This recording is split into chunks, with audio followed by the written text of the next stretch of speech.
ఈ ప్రదేశంలో రూపాయి బిళ్ళను పెట్టడం వల్ల మన ఆదాయం పెరుగుతుందనే విషయం గురించి తెలుసుకుందాం. ముందు అసలు రూపాయి అనడానికి ఉన్న సంబంధం ఏంటో తెలుసుకోవాలి కదండి. కాస్త మనం తెలుసుకుందాం. మనం వ్రతాలు చేసేటప్పుడు అంటే మహాలక్ష్మి అమ్మవారికి సంబంధించిన పర్వదినాల్లోనూ, శుక్రవారాల్లోనూ, మంగళవారాల్లోనూ, పౌర్ణమి ఇలాంటి రోజుల్లో అమ్మవారికి చేసే పూజల్లో ₹1 నాణాన్ని మనం ఎక్కువగా ఉపయోగిస్తూ ఉంటాం. ఇంకాను తాంబూలం ఇచ్చేటప్పుడు కూడా మనం ₹1 పెట్టి తాంబూలం ఇస్తాం. మహాలక్ష్మి అమ్మవారికి సంబంధించిన ఇష్టమైన వస్తువుల్లో ఒకటిగా ఈ రూపాయి బిళ్ళని కూడా చెప్తూ ఉంటారు. ఎందుకంటే ఈ రూపాయి నాణాల నుంచి వచ్చే ఒక మంగళకరమైన శబ్దం వల్ల వీటికి ఎంతో ప్రాముఖ్యత అనేది ఉంది. ఈ ₹1 నాణంతో మనం చేసే అమ్మవారికి సంబంధించిన అర్చన వల్ల ఆ రూపాయి నాణాల నుంచి వచ్చే ఒక మంగళకరమైన శబ్దం వల్ల మహాలక్ష్మి అమ్మవారు ఆకర్షించే విధంగా ఉంటుంది. అందుకని ఈ రూపాయి నాణాన్ని మనం ఉపయోగిస్తూ ఉంటాం. ₹1 లక్ష్మీదేవికి సంబంధించిన పూజల్లో ఉపయోగించడం వల్ల ఇంట్లో లక్ష్మీ కటాక్షం అనేది పెరుగుతుందని చెప్పబడింది. అంటే మంచి విషయాలకు కారణమైన ఏ ₹1 దానం చేసినా ఉపయోగించడం వల్ల ఇంట్లో ధనం బాగా పెరుగుతుంది. ముఖ్యంగా పొదుపు అనేది పెరగడానికి ఎక్కువగా ఉంటుంది. అలాంటి ₹1తో అత్యంత శక్తివంతమైన ఒక పరిహారం గురించి ఈరోజు మనం తెలుసుకోబోతున్నాం. ధనవంతులు కావడానికి, లక్ష్మీదేవి స్థిరంగా ఇంట్లో ఉండడానికి ఒక చిన్న పరిహారం ఇది. దానికని కొంత చిల్లర డబ్బులు అవసరం ఉంటుంది, తీసుకోండి. చిల్లర డబ్బుల్ని ఇంట్లో ఈ ప్రదేశంలో కనుక మీరు పెడితే ఖచ్చితంగా ధనం వస్తూనే ఉంటుంది. ధనవంతులు అవ్వడానికి లక్ష్మీదేవి మీకు సహకరిస్తుంది. లక్ష్మీదేవి మీ ఇంట్లో స్థిరంగా ఉంటుంది. దరిద్రం మీ ఇంట్లో నుంచి వెళ్ళిపోతుంది. లక్ష్మీదేవి మీకు ఆకర్షింపబడుతుంది. మీ డబ్బు రాబడి రోజు రోజుకి పెరుగుతుంది. అలానే మీకు వృధా ఖర్చులు ఏవైతే ఉన్నాయో అవన్నీ తగ్గుతూ ఉంటాయి. ఆర్థికంగా ఏవైతే సమస్యలు ఉన్నాయో అవి కూడా బయటికి వెళ్ళిపోతాయి. మీ ఇంట్లో ధనం బాగా వృద్ధి చెందుతుంది. అలానే దాంతోపాటుగానే కుటుంబ సభ్యుల మధ్య ఏమైనా సమస్యలు ఉంటే అవి కూడా తగ్గుతాయి. ఈ పరిహారానికి కేవలం ₹1 కాయిన్స్ తీసుకోండి. ఏ విధంగా చేయాలనేది చెప్తానండి. అందుకన్నా ముందు ఒక చిన్న రిక్వెస్ట్, ఈ వీడియోకి ఒక చిన్న లైక్ చేయండి. సబ్స్క్రైబ్ కాని వారు మొదటిసారిగా ఎవరైనా చూస్తుంటే మన ఛానల్లో మంచి మంచి పూజలు, పరిహారాలకు సంబంధించిన వీడియోస్ చాలానే ఉన్నాయి. ఒకసారి మీరు ఛానల్లోకి వెళ్ళి చూసి సబ్స్క్రైబ్ చేసుకుని బెల్ బటన్ ప్రెస్ చేసిన వెంటనే ఆల్ అనే నోటిఫికేషన్ తప్పకుండా యాక్టివేట్లో పెట్టుకోండి. ఓకేనండి, ఇక మన విషయంలోకి వెళదాం. లక్ష్మీదేవి మన ఇంట్లో నిలబడాలన్నా, ఖచ్చితంగా ధనవంతులు కావాలనుకునే వాళ్ళు పెద్దగా ఖర్చు అనేది పెట్టకుండా సింపుల్గా చేసుకుని ఒక చిన్న పరిహారం అని చెప్పుకోవచ్చు. తంత్ర పరిహారాల్లో ఇలాంటివి చాలానే ఉన్నాయి. చాలామంది అడుగుతున్నారు కదండి, ఖర్చు పెట్టకుండానే చాలా సింపుల్గా, చాలా అత్యంత శక్తివంతమైన ఏవైనా పరిహారాలు ఉంటే చెప్పండి అని అడుగుతున్నారు కదా. చెప్పుకున్న వాటిల్లో నుంచి ఇది చాలా చిన్న పరిహారం అయినా సరే అత్యంత శక్తివంతమైన పరిహారం.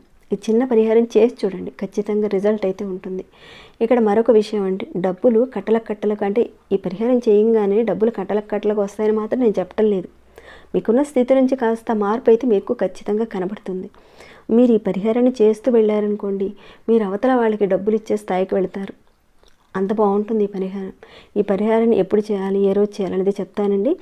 ఎందుకు ఎప్పుడు చేయాలంటే ఏదైనా ఒక రోజున అంటే శుక్రవారాల్లో కానీ లేదంటే పౌర్ణమి రోజుల్లో కానీ మీరు స్టార్ట్ చేయండి. మరీ మంచిదని చెప్పుకోవచ్చు ఇలాంటి రోజుల్లో చేస్తే.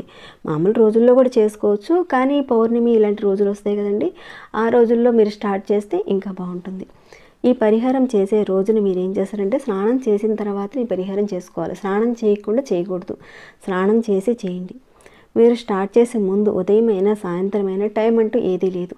మీరు నార్మల్గా ఉదయం పూట ఎలానో పూజ చేసుకుంటారు కాబట్టి ఆ టైంలో కానీ లేదంటే సాయంత్రం పూజ చేసుకునే ఆ టైంలో కానీ మీరు చక్కగా పూజ గదిలో లక్ష్మీ అమ్మవారి ఎదురుగా కూర్చొని లక్ష్మీ అమ్మవారికి కాస్తంత గంధం కుంకుమ పెట్టి అమ్మవారి ఎదురుగా దీపం పెట్టి అలానే ధూపం కూడా ఇచ్చి స్టార్ట్ చేయండి ఈ పరిహారాన్ని.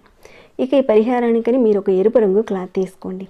దాంతోపాటుకుని మీరు ఒక ప్లాస్టిక్ బాక్స్ కానీ స్టీల్ది కానీ గాజు బాటిల్ కానీ ఏదైనా వెండైనా ఇత్తడిదైనా ఏదైనా పర్వాలేదు, ఒక బాక్స్ అనేది తీసుకోండి. ఏ బాక్స్ అయినా వాడుకోవచ్చు, కాకపోతే కాస్త మూత ఉన్న బాక్స్ తీసుకోండి. మూత లేకుండా ఉన్నది కాదు, మూత పెడతాం కదండి, అలాంటి చిన్న పాటితైనా సరే తీసుకోండి. మీరేం చేస్తారంటే ఏదైనా ఒక ప్లాస్టిక్ బాక్స్ కానీ స్టీల్ బాక్స్ కానీ ఏదైనా తీసుకున్నారు కదండి, దాంట్లో రెడ్ కలర్ క్లాత్ పెట్టండి. ఈ రకంగా నేను చేసి చూపిస్తున్నానండి. నేనైతే గాజుకు సంబంధించింది తీసుకున్నాను. ఆ రకంగా పెట్టేసిన తర్వాత ₹1 కాయిన్స్ ఒక 5 బిళ్ళలు దాంట్లో పెట్టండి. ఇక అమ్మవారికి చక్కగా దీపం ధూపం ఇస్తారు కదండి, ఆ దీపం ధూపాన్ని ఈ గాజు బాటిల్కి అలానే 5 రూపాయల బిళ్ళలకి ఇచ్చేయండి. ఈ రకంగా మీరు పూజ గదిలోనే చేసేసారు. ఇక దానికి మూత పెట్టి పూజ గదిలోనే పెట్టండి. మూత ఉన్న బాక్సే తీసుకోండి, ఏదైనా తీసుకోండి, స్టీల్ కానీ ప్లాస్టిక్ కానీ ఏదైనా తీసుకోండి. మీరు పూజ చేసే ప్లేస్లోనే మీకు కాస్త స్థలం బాగుంది అన్న చోట పెట్టండి. ఈ దిక్కులోనే పెట్టాలి, ఈ దిశలోనే పెట్టాలని లేదండి. కాస్త ఖాళీగా ఉన్న ప్లేస్లోనే పెట్టుకోండి. కాకపోతే దేవుడి దగ్గర మాత్రమే పెట్టుకోవాలి ఆ బాక్స్ని. మీరు ఆ రకంగా పెట్టేసిన తర్వాత మీరు ప్రతిరోజు స్నానం చేసిన తర్వాత పూజ చేసుకుంటారు కదండి, అప్పుడు అక్కడ చక్కగా వెళ్ళి ఉదయం పూట ఈ బాక్స్లో ఎంతో కొంత చిల్లర డబ్బులు, రూపాయి కానీ లేదంటే 2 రూపాయలు కానీ మీరు ఎంతో కొంత పెడుతూ ఉండండి. ఇంత పెట్టాలనేం రూల్ లేదండి, మీరు ఒక మాట అనుకుని కూడా పెట్టుకోవచ్చు. లేదంటే ప్రతిరోజు మీకు తోచినంత అంత పెడుతూ ఉండండి. కాకపోతే ఇక్కడ రూపాయి బిళ్ళని మాత్రమే పెట్టాలి. ఇలా మీరు 21 రోజుల పాటు మీకు తోచినంత రూపాయి కాయిన్స్ని పెడుతూ ఉండండి, చేస్తూ ఉండండి. ఈ బాక్స్లో ఉన్న డబ్బుల్ని మీరు ఎప్పుడూ కూడా ఈ 21 రోజుల పాటు ఎలాంటి పరిస్థితుల్లోనూ మీ అవసరాలకు మాత్రం వాడుకోకండి. ఒకవేళ మధ్యలో నెలసరి వస్తే 5 రోజుల పాటు ఆపేసి తర్వాత మీరు కంటిన్యూ చేయండి. మీరు ఇంతకుముందు చేసిన రోజులన్నింటినీ కూడా మీరు కౌంట్లోకి తీసుకుని తర్వాత మిగతా రోజుల్ని మీరు చేయబోయే రోజులను తీసుకొని 21 రోజుల పాటు చేయాల్సి ఉంటుంది. ఇక 22వ రోజు మీరు ఏం చేస్తారంటే ఆ బాక్స్లో ఉన్న డబ్బులన్నింటినీ కూడా మీరు ఏదైతే ఆ బాక్స్లో క్లాత్లో రెడ్ కలర్ క్లాత్లో పెట్టారు కదండి, ఆ క్లాత్తో సహా మీరు తీసేసి మీరు ప్రతిరోజు రూపాయో 2 రూపాయలు అలా వేస్తూ ఉంటారు కదండి. ప్రతిరోజు 1 రూపాయి వేస్తూ ఉన్నారనుకోండి, 21 రోజుల పాటు అలానే మొదటి రోజు వేసిన 5 రూపాయల కాయిన్స్ ఈ రకంగా మొత్తం చూసుకుంటే ఒక 25 రూపాయల దాకా అవుతుంది. మీరు ఎంత వేస్తారో అంతకు తగ్గట్టుగా క్లాత్ తీసుకోండి మూట కట్టడానికి. ఆ క్లాత్లోని మీరు చక్కగా వీటన్నిటిని కూడా కట్టేయాలి. ఇలా మీరు కట్టేసిన ఈ మూటని ఏదైనా దేవుడి గుడిలో హుండీలో వేసేయండి. అంటే ఖచ్చితంగా ఈ దేవుడి గుడి హుండీలోనే వేయాలనేం లేదండి. మీకు దగ్గరలో ఏదైనా గుడి ఉంటే కనుక అక్కడ గుడికి వెళ్ళి ఆ గుడిలో వేసేయండి. ఇది చాలా సులభమైన పరిహారం అండి. ఒకసారి చేసి చూడండి, మార్పు అయితే ఖచ్చితంగా కనపడుతుంది. సో మీరందరూ కూడా అమ్మవారి కృపా కటాక్షాలు కలగాలని నేను కోరుకుంటున్నాను. ఇక ఈ వీడియోని ఇంతటితో ముగిస్తున్నాను. మరి మీకు ఎలా అనిపించింది ఈ వీడియో అన్న మాట చెప్పండి. ఇంకేమైనా డౌట్స్ వస్తే కనుక అడగండి, తప్పకుండా రిప్లై ఇస్తాను. ఇంకా లైక్ చేయకుండా ఉంటే ఒక చిన్న లైక్ చేయండి. సబ్స్క్రైబ్ కాని వారు మన ఛానల్కి సబ్స్క్రైబ్ కండి. ప్రతిరోజు మన ఛానల్లో ఉన్న వీడియోస్ని చూస్తూ ఉండండి. మరొక భక్తి వీడియోలో మళ్ళీ మిమ్మల్ని కలుసుకుంటాను. అంతవరకు సెలవు.